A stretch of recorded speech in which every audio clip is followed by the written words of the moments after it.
लो अपना बसेरा।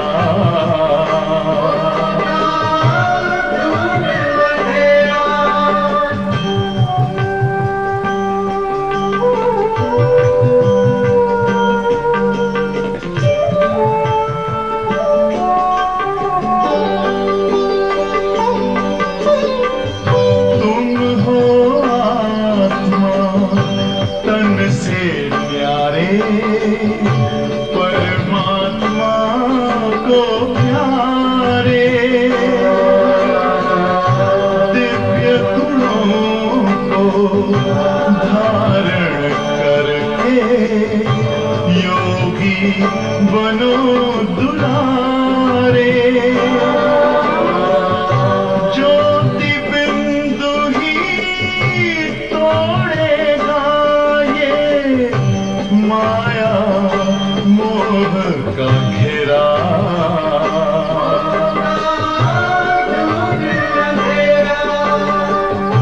अंतर मन में ज्योति जगा लो होगा दूर अंधेरा।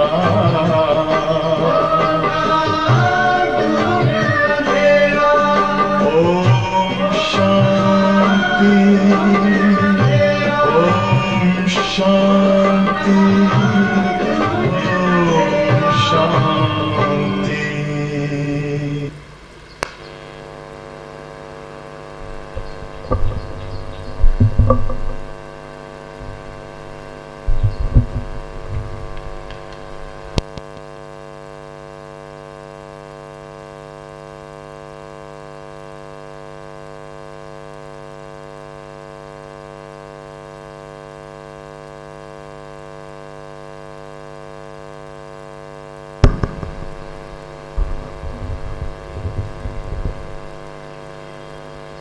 ओम शांति।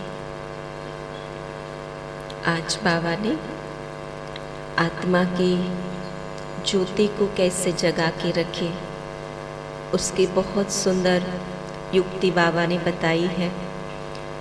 क्योंकि दीपक को जगने का जो आधार है वो उसका ग्रीत होता है, उसी प्रकार आत्मा रूपी ज्योति को जगने का आधार वो बाबा की याद रूपी घृत है। तो जितना वो घृत आत्मा में पड़ता जाए उतनी रोशनी आत्मा की बढ़ती जाएगी। लेकिन बाबा ने आज विशेष उसका समय भी बताया है कि वो बाबा की याद का घृत वो समय है वो डालने का, वो विशेष अमृत वेला। जितना अमृत वेले उठ कर के बाबा की याद में बैठते हैं उतना आत्मा में वो इतनी पावरफुल मीठी याद का घृत पड़ता है जिससे आत्मा की ज्योति जग जाती है। और ज्योति जगने का प्रमाण ही यही है कि खुशी बढ़ती है, सुख का अनुभव होता है, आत्मा में वो शक्ति का एहसास होना शुरू होता है। क्योंकि यही उसका प्रमाण है। जब ये बाबा की याद यथार्थ नहीं होती तब आत्मा की ज्योति बुझ जाती है, न खुशी रहती है, न आत्मा में वो सुख की महसूसता होती है। वो निराशा, वो हताशा, वो डलनेस जब आना शुरू होता है कि समझो कि घृत कम हो गया है। तो आज विशेष बाबा कहते हैं कि जितना घृत डालते जाएंगे उतना आत्मा की ज्योति जगी रहेगी। तो वो जो अमृत वेले का समय है वो केवल ज्ञान मार्ग में आने के बाद बाबा ने नहीं बताया, लेकिन हर धर्म में, शास्त्रों में भी उस ब्रह्म मुहूर्त के समय का महत्व बताया गया है। किसी वैज्ञानिकों ने कहा कि अगर वो समय पर अगर उठेंगे तो स्वास्थ्य बना रहेगा, एकाग्रता बनी रहेगी। और शास्त्रों ने कहा कि जब उस समय अगर उठा जाए तो बल, बुद्धि और सुंदरता बनी रहेगी। लेकिन बाबा ने संगम युग पर उसका विशेष महत्व ये बताया कि आत्मा के विकर्म विनाश होंगे, आत्मा पवित्र बन जाएगी, आत्मा की ज्योति जो 2500 साल से बुझ गई है वो ज्योति जग जाएगी। और विशेष वो परमात्मा प्राप्ति की वेला है, परमात्मा प्यार और परमात्मा वरदानों के प्राप्त करने की वो वेला है। और उस वेला को अगर हमने मिस किया तो पूरा कल्प वो प्यार और वरदान से हम वंचित रह जाएंगे। तो इसलिए बाबा आज उस समय के महत्व को बताते हुए कहते हैं, मीठे बच्चे अमृत वेले उठ, बाप की याद का गीत रोज डालो, तो आत्मा रूपी ज्योति सदा जगी रहेगी। तो आत्मा रूपी ज्योति सदा जगी रहेगी। फिर प्रश्न पूछा बाबा ने, कौन सा एक कर्तव्य, कौन सा एक कर्तव्य बच्चों का है, बाप का नहीं। संगम युग पर कौन सा एक कर्तव्य बच्चों का है जो बाप का नहीं। वैसे बाप अपने कर्तव्य के हिसाब से संगम युग पर आते हैं, लेकिन संगम युग पर आने के बाद जब बाप के बच्चे बन जाते हैं हम, तो बच्चों का कर्तव्य फिर क्या बनता है? सबको बाप का परिचय देना और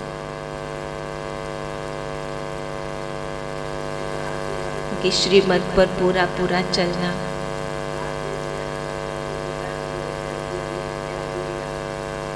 जैसे बाबा ने हमारी आत्मा रूपी ज्योति को जगाया है, वैसे फिर हम आत्माओं को अन्य आत्माओं की ज्योति को जगाना। उत्तर है, बच्चे कहते हैं, बाबा फलाने संबंधी की बुद्धि का ताला खोलो। बच्चे कहते, बाबा फलाने संबंधी की बुद्धि का ताला खोलो। बाबा कहते, यह धंधा मेरा नहीं,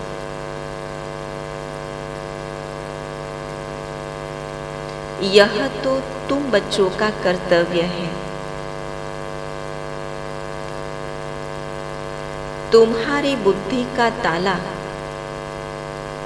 खुला है, तुम्हारी बुद्धि का ताला खुला है, तो तुम औरों का भी ताला खोल स्वर्ग में चलने के लायक बनाओ।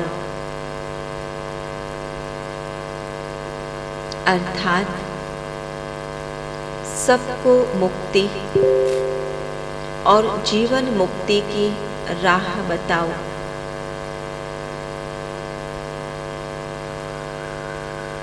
आज का गीत है, कौन सा होगा?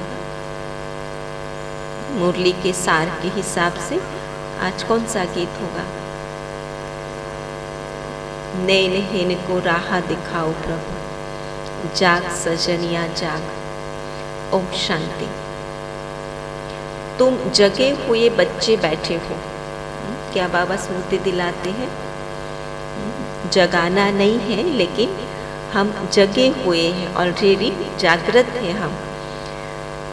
फिर औरों को जगाना है, अज्ञान नींद से जगाना है। स्थूल आंखों से तो जगे हुए हैं, लेकिन जो अज्ञानता की नींद है उससे सारी दुनियावी आत्माओं को जगाना है।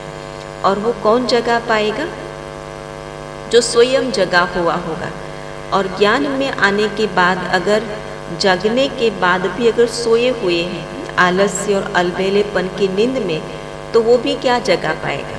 तो इसलिए हमें स्वयं को सदा जागृत रखना है, अलर्ट रखना है। तुम जागे हो सो भी नंबरवार, एक जैसे तो नहीं, क्योंकि घड़ी घड़ी भूल जाते हो। जगाने वाला कहते हैं, सजनिया भूल न जाओ, यह याद का गीत है। मनुष्य मरते हैं तो दिवे में घृत डालते रहते हैं कि दीवा बुझ न जाए। एक बार डाल दिया फिर जगता रहेगा, बार बार देखना पड़ता है घृत कम तो नहीं हुआ, घृत कम तो नहीं हुआ।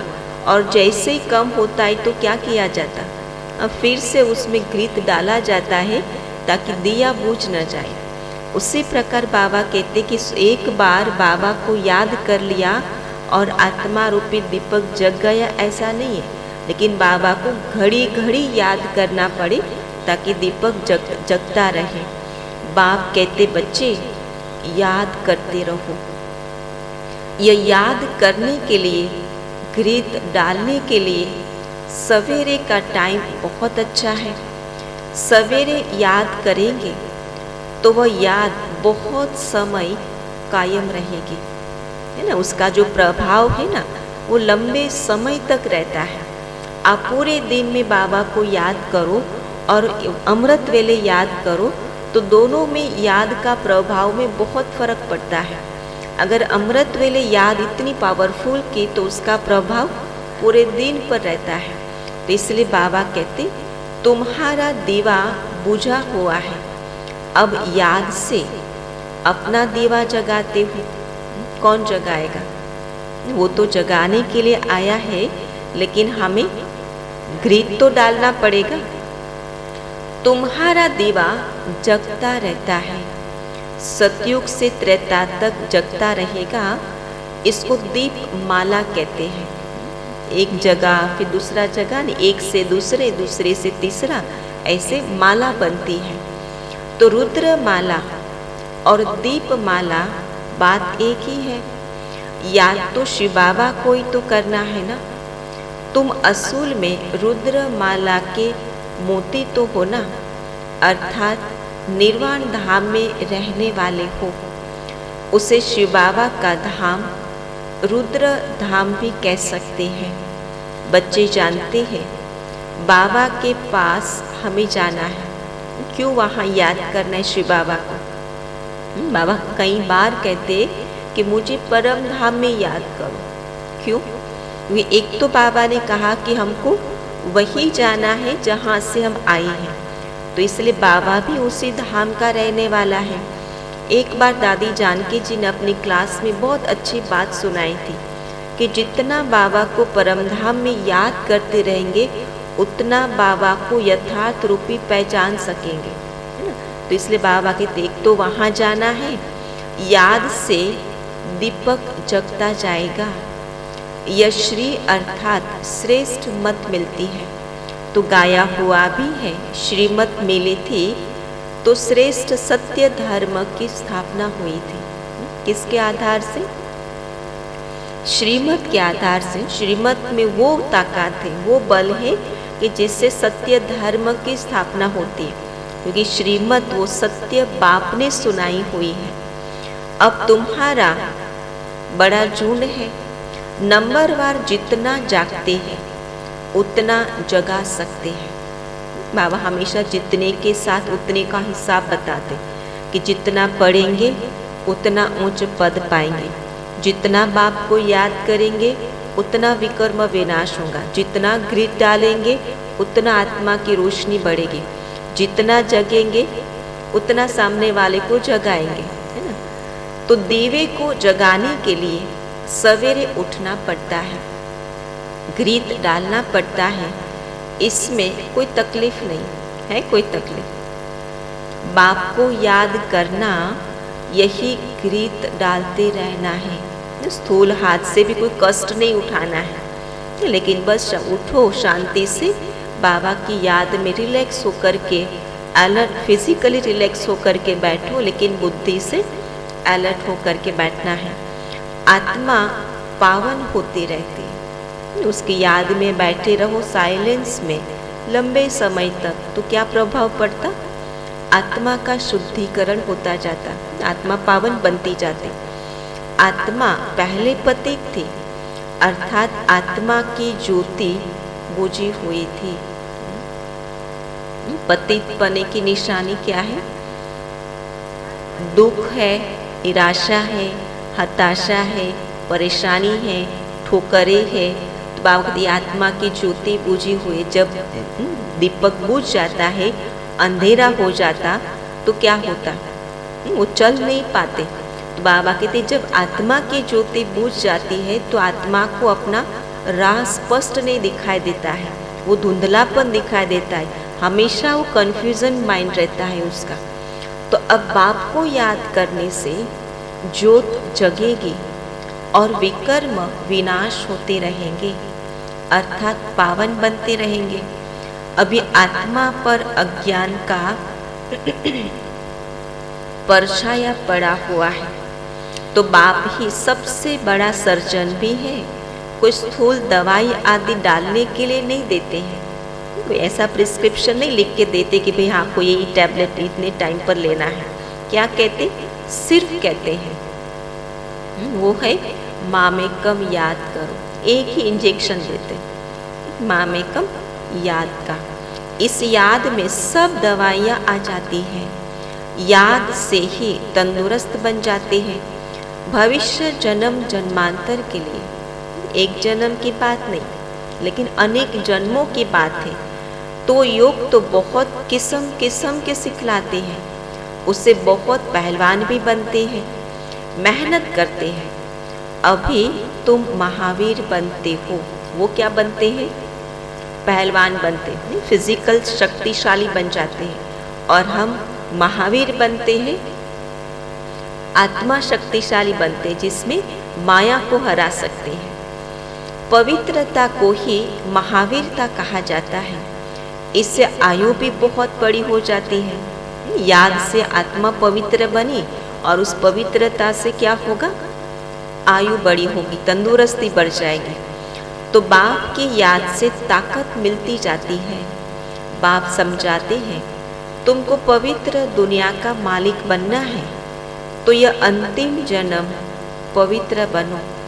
संन्यास से भी 5 विकारों का संन्यास करते हैं, परंतु वह तो बहुत दूर जंगल में चले जाते हैं। यहाँ तुमको गृहस्थ व्यवहार में रहते 5 विकारों का संन्यास करना है। संन्यास तो वो भी करते, संन्यास हम आत्माएं भी करते, लेकिन दोनों संन्यास में फर्क पड़ता। वो करते हैं हद का संन्यास, घर बार छोड़ करके विकारों का संन्यास करते, और हम बेहद का संन्यास करते, संसार गृहस्थ में रह करके बुद्धि से विकारों का संन्यास। तुम जानते हो इस संन्यास से प्राप्ति बहुत भारी है, कितना सहज है। सबके साथ रहना, हर संबंध से तोड़ निभाना, हर रिस्पॉन्सिबिलिटी को निभाना, लेकिन फिर भी विकारों के प्रभाव में नहीं आना, और उसमें सबसे बड़ी प्राप्ति है। उनको तो कुछ भी पता नहीं कि हमें मुक्ति मिलेगी व क्या होगा। पुनर्जन्म में तो उनको आना ही है, तुमको तो इस मृत्यु लोक में आना ही नहीं है। 2-4 दिन पहले बाबा ने क्या कहा था मुरली में, कि अगर देहधारी को याद किया तो उसी के साथ जन्म लेना पड़ेगा। अगर अंतिम समय में एक बाप की याद रही तो फिर आदि में जन्म लेंगे। तो बाबा कहते मृत्यु लोक में तो आना ही नहीं है, तुमको जाना है अमरपुरी में। फर्क हो गया ना। भल सन्यासी लोग कितने भी हठ योग आदि करें, फिर भी उन्हों को मृत्यु लोक में रहना ही है। तुम बच्चों को तो इस मृत्यु लोक से जाना है अमर लोक में, इसलिए मेहनत करनी पड़ती है। जिस मेहनत से वह डरते हैं, किस मेहनत से, गृहस्थ में रह कर के पवित्र रहना वो असंभव समझते हैं, है ना, इम्पॉसिबल समझते हैं, उसमें बहुत मेहनत है। और हमको बाबा कहते हैं कि उसी के साथ रह कर के पवित्र रहना, ये बहुत बड़ी महावीरता है। समझते गृहस्थ व्यवहार में रह हम योगी नहीं बन सकते, और इसलिए क्या किया, गृहस्थ का संन्यास किया। और बाबा ने गृहस्थ का संन्यास नहीं सिखाया, बाबा ने बहुत सुंदर युक्ति बताई, गृहस्थ में रहो लेकिन आत्मा समझकर रहो तो पवित्र बन सकेंगे, उसमें बल भरेगा। उनको कुछ पता ही नहीं है सन्यास से क्या मिलेगा, कोई एम ऑब्जेक्ट ही नहीं है। तुम्हारे पास एम ऑब्जेक्ट है, बेहद का सन्यास करने के पीछे का लक्ष्य है, उसके पीछे की बहुत प्राप्ति की स्मृति है। और उन आत्माओं के पास न कोई ऑब्जेक्ट है और न कोई प्राप्ति की स्मृति है। वो थोड़े ही कहेंगे कि हम नई दुनिया में जाएंगे, वह तो मुक्ति धाम में जाएंगे, परंतु उनको पता ही नहीं है तुम तो राजाई में उच्च पद पाने के लिए पुरुषार्थ करते हो। इसमें पुरुषार्थ पूरा करना है। क्या हो? पूरा वर्षा लेना है, पूरा पुरुषार्थ करो। पूरी राजाई लेनी है, पूरा पुरुषार्थ करो। आशीर्वाद व कृपा की बात ही नहीं है, ये तो पढ़ाई है। जितना पढ़ेंगे उतना फल मिलेगा, उतना पद मिलेगा। ऐसे नहीं कि हमारे पति की बुद्धि का ताला खुले, आशीर्वाद करो। क्या हम सभी का ताला खोल देंगे? बाबा कहते क्या वो मेरा काम है जो सभी का बुद्धि का ताला खोल? तुम बच्चों की बुद्धि का ताला खुल जाता है, फिर भी मेहनत तुमको करनी है। बाबा किसी का ताला खोलते नहीं है। ड्रामा अनुसार जिन बच्चों को शूद्र से ब्राह्मण बनना है उन्हों को आना ही है। जिनका कल पहले ताला खुला होगा उनका ही खुलेगा। इसका मतलब ये नहीं कि हमको मेहनत नहीं करना है, कर्तव्य ज़रूर करना है, लेकिन फिर पुरुषार्थ करने के बाद फिर ड्रामा, मेहनत तो करना है ना। तो बाबा कहते हाँ, शुभ चिंतक हो राय दी जाती है, फिर खोले नहीं खोले फिर उनकी तकदीर। तरस तो पड़ता है ना कि यह भी शाहूकार बन जाए, क्योंकि ज्ञानी है। और ज्ञानी होने के बाद जब उस आत्मा के कर्तव्य को देखते हैं तो हमको भी लगता है रहे माता है कि भाई बेचारे को बाबा का ज्ञान मिल जाए, तीसरा नेत्र खोल जाए, जो भटकन से वो मुक्त हो जावे, तो ताला खुले तो स्वर्ग में चले जाए, यह भी स्वर्ग के मालिक बन जाए। यह तुम्हारा धंधा है। क्या कहते बाबा? ये रहम करना, ताला खोलना, वो किसका धंधा है? हम बच्चों का। उनका है हद का सन्यास, तुम्हारा है बेहद का सन्यास। तुम बेहद का राज्य मांगते हो, वो बेहद की मुक्ति मांगते हैं। क्या कितना फर्क है? वो बेहद की मुक्ति मांगते और हम बेहद का राज्य मांगते। मतलब सुख और शांति बेहद का प्राप्त होता और उन आत्माओं को लंबे समय मतलब 2500 साल की मुक्ति मिल जाती, शांति धाम में रहते हैं। तो वह मुक्ति भी ऐसी है जैसे तुम्हारी जीवन मुक्ति है। हम 2500 साल किस में रहते? जीवन मुक्त अवस्था में, और वो उतना समय मुक्ति में रहते हैं। तो हमेशा के लिए मुक्ति तो हो नहीं सकती, पुनर्जन्म लेना ही है। बच्चे जानते हैं पहले जब वहाँ से आते हैं तो पुनर्जन्म फिर भी अच्छा सतो प्रधान मिलता है, फिर रजो तमो में आ जाते हैं। तुम सबसे ऊंच बिरादरी के हो। पहले पहले आदि सनातन देवी देवता धर्म की बिरादरी है, फिर अनेक प्रकार के धर्म के स्तंभ निकलते हैं, वह सब पीछे आने वाले हैं। तुम्हारी बुद्धि में यह सब बातें रहनी चाहिए। ये जो चक्र है ना, वैरायटी धर्मों का जाड़ और ये चक्र बाबा कहते मेन दो ही है, एक है सृष्टि चक्र और दूसरा है कल्प वृक्ष। ये दो अगर बुद्धि में स्पष्ट हो गया तो बाबा कहते बाकी सारी बातों से फ्री हो जाएंगे, मुक्त हो जाएंगे। हम ब्राह्मण हैं, वह शूद्र है। मैं मेरा संस्कार अपने कर्म में प्रदर्शित करती हूँ। शूद्र ब्राह्मण का करेगा, शूद्र शूद्रपन का करेगा। और हम अपेक्षा क्या रखते हैं कि जो मैं करूँ वो ही सामने वाला मेरे साथ करे, है ना। पर ये बाबा कहते कि मैं क्या हूँ और वो क्या है। तो हम शिक्षा पाकर तमो प्रधान से सतो प्रधान हो रहे हैं, तो हमारे कर्म में तो प्रभाव अलग होगा ना उनके कर्म से। तो कौन बनाते हैं? जो एवर सतो प्रधान है वह कभी रजो तमो में नहीं आते। हमको बना रहे हैं तो हर एक को मेहनत करनी है। तुम्हारी मेहनत से ऑटोमेटिकली तुमको ही ऊंच पद मिलता है, कोई नहीं देता। ये ऑटोमेटिकली, ये मशीनरी है, ऑटोमेटिक प्राप्ति होती है। जितना करो, जैसा करो उतना मिलेगा और वैसा ही मिलेगा। हर एक अपनी राजधानी को संभालते हो। कौन संभालेगा? स्वयं की राजधानी बनाते हैं और स्वयं के लिए रिस्पॉन्सिबल है। खुद ही संभालो।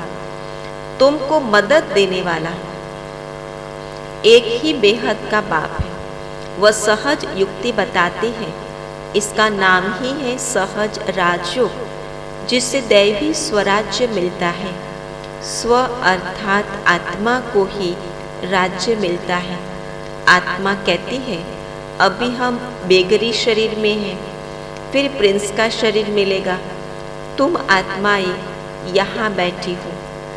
जिसके पास जाना है उसको ही याद करना है। ये तो साइकोलॉजी है कि जहाँ जाना होता है, जिसके पास जाना होता है, वो जाने से पहले मन बुद्धि वहाँ पहुँच जाती है। तो बाबा कहते हम समय पूरा हुआ, अभी हम सबको जाना है कहाँ? बाबा के पास और अपने घर। तो ये अभी से ही बुद्धि कहाँ जाए? अभी से ही बुद्धि बाबा के पास जानी चाहिए, परम धाम में रहनी चाहिए। गुरु लोग मंत्र देते रहते हैं। यहाँ बाबा का मंत्र कोई और देने वाला नहीं है। बाप एक ही मंत्र देते हैं, मैं तुम्हारा निराकार बाप हूँ, तुम्हारा टीचर भी हूँ, पतित पावन गुरु भी हूँ तो निराकार। यह भी निश्चय चाहिए। क्या चाहिए? वो बाप भी है, टीचर भी है, सतगुरु भी है, लेकिन है तीनों स्वरूप में वो निराकार। वो निश्चय चाहिए। हमारा बाप पतित पावन निराकार ज्ञान का सागर है। राजयोग से हमको महाराजा महारानी बनाते हैं, बेहद का वर्षा देते हैं। 100% संपत्तिवान भव, आयुष्यवान भव। क्या देते? बेहद का वर्षा देते हैं, 100% आयुष्यवान और संपत्तिवान भव का वरदान देते हैं। देवताओं जितनी आयु कोई की नहीं होती। पुत्रवान भव, तुम्हारा कुल चलता है। तुम जानते हो वहाँ विकार हो नहीं सकता। आत्मा को अपनी नॉलेज है। हम अभी जाकर बच्चा बनेंगे, फिर जवान हो बूढ़े बनेंगे, फिर दूसरा शरीर लेंगे। ये प्रोसेस जो है ना, वो आत्मा को वो ज्ञात रहती है, वो समझ में रहती है, और इसलिए वहाँ दुख नहीं है मृत्यु का। वहाँ की रस्म रिवाज और यहाँ की रस्म रिवाज और है। तो बाप ही समझा सकते हैं। रोज कहते हैं, क्या कहते? रोज बच्चों, जीव की आत्माओं, जीव बिगर सुनाएंगे कैसे? यह याद रखना है। हम आत्माओं को परमपिता परमात्मा समझा रहे हैं, परंतु यह भी भूल जाता है मुझे समझाने वाला कौन है। ये स्मृति ही विस्मृति हो जाती, और इस नशा भी उतर जाता, खुशी भी गायब हो जाती है। अभी तुम प्रैक्टिकल में बैठे हो। कहाँ बैठे हो? उस पिता परमात्मा के सन्मुख बैठे, जिसको हम पुकारते थे कि आओ और आकर पावन बनाओ। तो उस पतित पावन के सन्मुख प्रैक्टिकल बैठे हैं। यह भी जानते हो जन्म जन्मांतर फालतू कथाएं सुनते आए हैं। कितनी गीताएं पुस्तक सुनते आए हैं। अभी है संगम युग।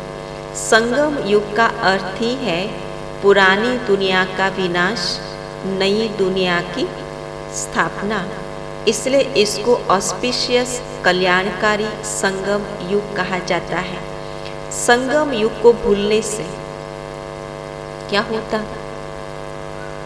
समय को भूल जाते, बाप को भूल जाते, स्वयं को भूल जाने से कितना सारा नुकसान होता है। तो बाबा कहते अगर संगम युग के समय को भूल गए, अपनी राजधानी को भूल जाते हैं। यही समय है जिसमें अपनी राजधानी स्थापन होती है। भल तुम प्रदर्शनी आदि रखते हो, फिर भी कोई की बुद्धि में नहीं बैठता। इतना कहते हैं कि यहाँ ईश्वर को पाने की समझानी बहुत अच्छी है, बस यही नहीं समझते कि ईश्वर पढ़ाते हैं। कोई विरले को निश्चय बैठता है जो कहते हैं कि बरोबर ठीक है। हम भी समझते हैं कि पढ़ाने वाला परम पिता परमात्मा है। जैसे भीष्म पितामह आदि ने पिछाड़ी में माना है कि परमात्मा इनको पढ़ाते हैं, पिछाड़ी में यह ज्ञान आएगा। भल प्रदर्शनी में हजारों आते हैं, परंतु यह किसी को भी समझ में नहीं आता कि तुमको निराकार परम पिता परमात्मा पढ़ाते हैं। परमात्मा को पाने की पढ़ाई बहुत अच्छी देते पढ़ाते, लेकिन स्वयं परमात्मा पढ़ाते हैं वो कोई नहीं समझते हैं। कहते यह बात हमको समझ में नहीं आती, तो निराकार कैसे पढ़ाएंगे? पढ़ाने के लिए तो स्थूल आधार चाहिए, साकार शरीर चाहिए, निराकार कैसे पढ़ाए? अच्छा हम आकर समझेंगे कहकर फिर आएंगे नहीं। ऐसे भी है, कितना तुम समझाते हो, चलो हम तुमको स्वर्ग की बादशाही दे, तो भी मानते नहीं कि हमारे लिए तो यही स्वर्ग है। गाड़ियाँ है, संपत्ति है, महल है, स्वर्ग ही यहाँ, इतना सुख तो है, हमको नहीं चाहिए इस राजधानी। बाबा सैपलिंग लगती है। बाप समझाते हैं तुमको भक्तों को समझाना सहज होगा। भावना होती ना, तो बाबा कहते भावना वाली आत्माएं, जो भगत आत्माएं हैं, उसको समझाना सहज होगा। तुम सर्वव्यापी कहते हो तो पूछते क्यों? यह तो जड़ है, तुम तो चैतन्य हो, तुम बड़े हो गए ना। समझाना है बेहद का बाप तो एक ही है, उनकी ही महिमा है। वह मनुष्य सृष्टि का बीज रूप पतित पावन है। दुनिया पतित है, उनको पतित से पावन बनाने वाला एक ही बाप है। जरूर संगम पर ही आता होगा। अब आए हैं, कहते हैं मुझे याद करो तो तुम्हारे विकर्म विनाश होंगे।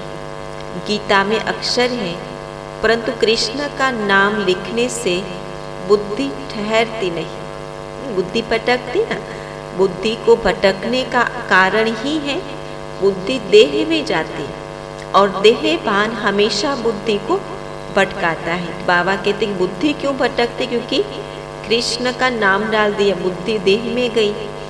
तुम जानते हो यह ज्ञान है बहुत सहज, परंतु विघ्न पड़ते रहते हैं। मित्र संबंधी आदि सब विघ्न डालते हैं। हम इनको इस तरफ खींचते हैं, वह फिर उस तरफ खींचते हैं। बड़ी जंजीरें हैं। बाप समझाते हैं यह कैसे हो सकता है? शिव बाबा तो ज्ञान का सागर, सुख का सागर है। कुछ तो किया होगा ना, सागर ने आकर के कुछ तो किया होगा। स्वर्ग स्थापन करने वाला है, सिर्फ कहता हूँ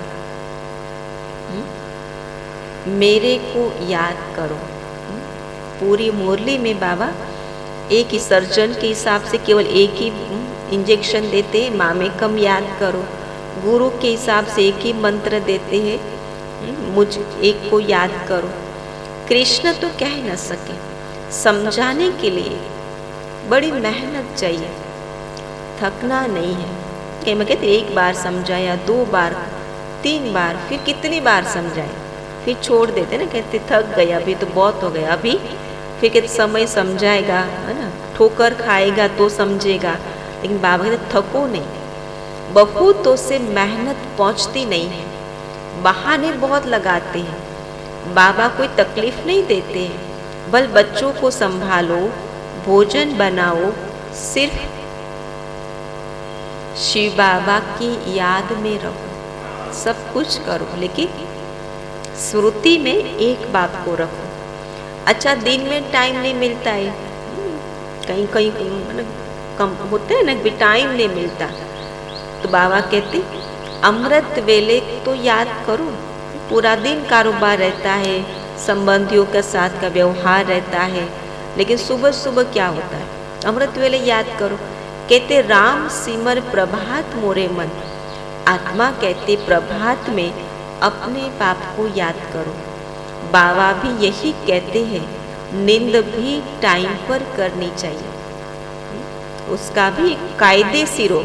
हर ब्राह्मण जीवन का हर कर्म कायदे सिर हो, उठना बैठना खाना पीना बोलना। तो बाबा कहते नींद भी कैसी हो, टाइम पर हो। इसलिए कई बार बाबा कहते सवेरे सो सवेरे उठो, माना जल्दी सो और जल्दी उठो। पूरा चार्ट रखना है, सवेरे उठ सकते हो अगर लक्ष्य है और उस परमात्मा प्यार की प्राप्ति का लक्ष्य रखा तो बाबा कहते सवेरे उठ सकते हैं। इस पर एक कहावत भी है सिंधी में, सवेरे सोना सवेरे उठना, जल्दी सोना जल्दी उठना। अभी तुम अक्लमंद बनते हो, अभी तो बुद्धि है ना, समझदार बने हैं ना, तो बाबा समझदार होने के बाद भी अगर वो समय को नहीं यूज किया तो वो बेअक्ल हो गए। फिर सारा चक्र बुद्धि में है, तुम्हें कोई भी दुख नहीं मिल सकता, चाहे तन का चाहे मन का। अगर सवेरे उठ करके बाप को याद किया तो कितना तुम शाहों के शाह बन जाते हो। पैसे की कमी, पैसे की कभी कोई तकलीफ नहीं होती। कई बार टेंशन रहता है, चिंता रहती है, भविष्य की चिंता रहती है, धन की चिंता रहती है, संबंधों की चिंता रहती है। बाबा ने कोई तकलीफ नहीं होगी, सारी तकलीफों का समाधान दूर होने का एक ही आधार है, दिल से अमृत वेले का समय सफल करो, है ना। तो इसलिए शास्त्रों में भी कहा कि बल बुद्धि धन और सुंदरता वो सब जो ब्रह्म मुहूर्त में उठते उसको प्राप्त होता है। इसलिए बाबा कहते कि कोई तकलीफ नहीं होती और हेल्दी भी बनते हो। यह सब गुण अभी तुम शिव बाबा से पाते हो, बरोबर तुम हेल्दी वेल्दी और हैप्पी बनते हो। यह भी तुम जानते हो, होली दीपावली आदि ये सब अभी की बातें हैं जो यादगार में आ जाती हैं। तो सवेरे उठकर बाप को याद करना बड़ा अच्छा है। प्राप्ति तो है ही सबसे बड़ी, लेकिन वातावरण का भी सहयोग है उसके साथ साथ, है ना। कोई भी नेगेटिव प्रभाव नहीं है, कोई कारोबार नहीं है, तो बाबा कहते वो समय इतना फ्री है, बुद्धि भी हमारी फ्री रहती, कोई वातावरण में अशांति नहीं है, तो बहुत आसानी से बाबा को याद करके वो शक्ति भर सकते हैं। याद को बढ़ाते रहो, अमृत वेले इतनी एकाग्रता वाली याद हो, इतनी दिल से प्यार की जिगर की याद हो जिसमें आत्मा की प्राप्ति की भी महसूसता हो और विकर्म विनाश हो। बच्चों ने गीत भी सुना, जागो और जगाओ अज्ञान नींद से। गृहस्थ व्यवहार में रहते किसी को बाप का परिचय दो, वह फिर लिखे भी कि बाबा फलाने द्वारा हम आपको जान गए हैं, अभी तो हम आपके ही होकर रहेंगे, आपसे वर्षा जरूर लेंगे, आपके ही थे, ऐसी चिट्ठी आवे तब सर्विस का सबूत मिले। अच्छा अच्छा कहे वो सर्विस का सबूत नहीं है, लेकिन अच्छे के साथ वो चिट्ठी लिख करके देवे कि बाबा हम आपके ही होकर रहेंगे, तो बाबा कहते वो सर्विस का सबूत है कि बाबा को पहचाना। पत्र देख बाबा खुश होंगे, बाकी सिर्फ क्लास से ही होकर आना यह तो पुरानी चाल हो गई।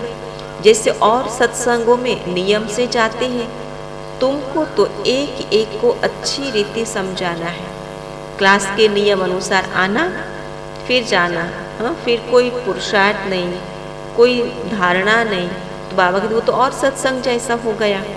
ये बहुत ऊंची पढ़ाई है, केवल सुनना नहीं होता है, लेकिन ये पढ़ने के बाद पूरा दिन अपने आप को पढ़ाना होता है। ये ज्ञान सागर से कितनी अच्छी नॉलेज मिलती है। मेहनत चाहिए समझाने की। अच्छा, मीठे मीठे सिके लधे बच्चों प्रति माता पिता बाप दादा का याद प्यार और गुड मॉर्निंग। रूहानी बाप के रूहानी बच्चों को नमस्ते। रूहानी बच्चों के रूहानी बाप दादा को याद प्यार गुड मॉर्निंग और नमस्ते। आज की धारणा क्या होगी? अमृत वेले उठ करके आत्मा में बाबा की याद का घृत डालना है, तो आत्मा की ज्योति जगी रहेगी और उसका प्रभाव फिर लंबे समय तक रहेगा। घड़ी घड़ी बाबा को याद करना है, माना घड़ी घड़ी आत्मा में याद का घृत डालते रहना है। टाइम पर नींद करना है। गृहस्थ व्यवहार में रह करके 5 विकारों का संन्यास करना है। पूरा पुरुषार्थ करना है तो पूरा राज्य पद प्राप्त होगा। बाबा बेहद का वर्षा देते हैं। आयुष्यवान भव, संपत्तिवान भव, पुत्रवान भव, तो सारा वरदान बाबा संगम पर देते हैं। स्वयं जग करके दूसरों को जगाना है। हर कर्म करते चाहे कर्म कोई भी हो, चाहे भोजन बनाना है, चाहे कोई भी है, लेकिन वो कोई भी कर्म करते स्मृति में एक बाबा हो। सत्य की स्थापना करना कल्याणकारी युग है।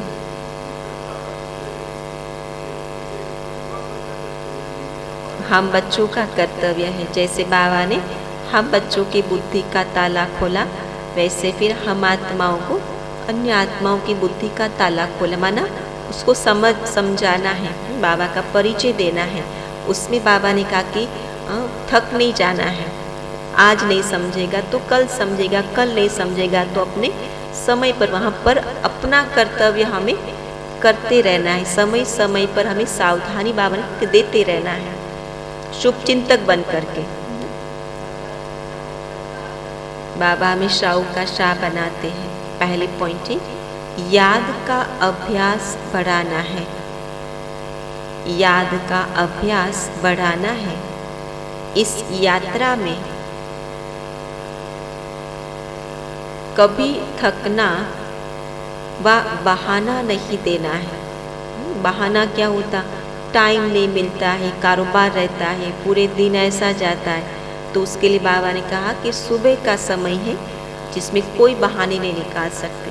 हाँ, तो कई वो सोने का बहाना निकालते कि रात को लेट सोना होता है तो उठ नहीं पाते, तो बाबा ने युक्ति बताई कि जल्दी सो, है ना, समय पर सो तो समय पर उठेंगे।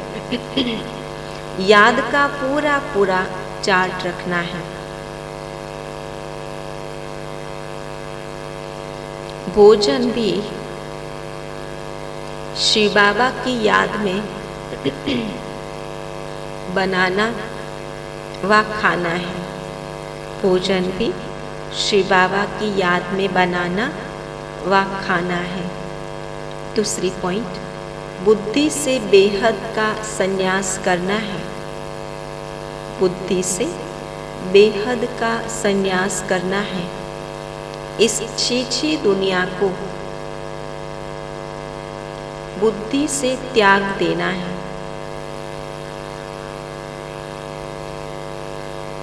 बाप द्वारा जो मंत्र मिला है, बाप द्वारा जो मंत्र मिला है वही सबको देना है। जगे है तो जगाना भी है। जगे है तो जगाना भी है। वरदान है, हर सेकंड,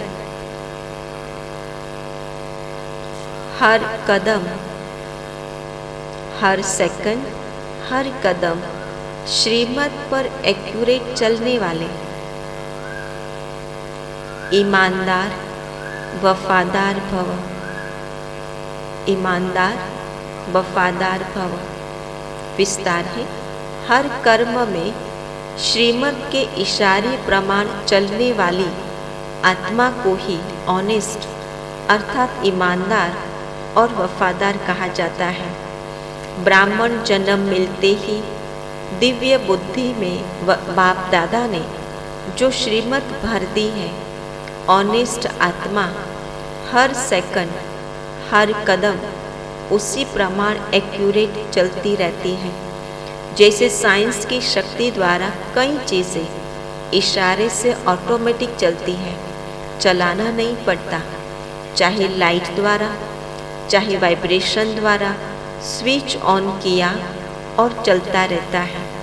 ऐसे ही ऑनेस्ट आत्मा साइलेंस की शक्ति द्वारा सदा और स्वतः चलते रहते हैं। स्लोगन है, जहाँ चिंता है, जहाँ चिंता है वहाँ चैन नहीं हो सकता है।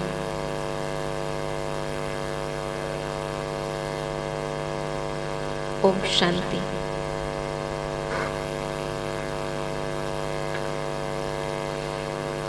बाकी साक्षी दृष्टा के आज की पॉइंट है, निंदा स्तुति जय पराजय सुख दुख सभी में समानता रहे, इसको कहा जाता है संपूर्णता की स्टेज। दुख में भी सूरत व मस्तक पर दुख की लहर बजाय सुख व हर्ष की लहर दिखाई दे। निंदा सुनते हुए भी ऐसे ही अनुभव हो कि यह निंदा नहीं, संपूर्ण स्थिति को परिपक्व करने के लिए यह महिमा योग्य शब्द है। निंदा के शब्द को क्या समझे कि संपूर्ण स्थिति की परिपक्वता के लिए ये महिमा के शब्द है। जरा भी अंतर ना आवे, ना दृष्टि में ना वृत्ति में। यह दुश्मन है व गाली देने वाला है, यह महिमा करने वाला है, यह वृत्ति न रहे, उसको कहेंगे साक्षी दृष्टा।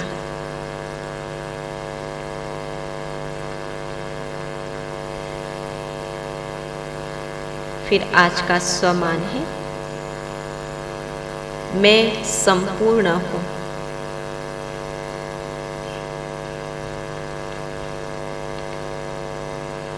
ओम शांति।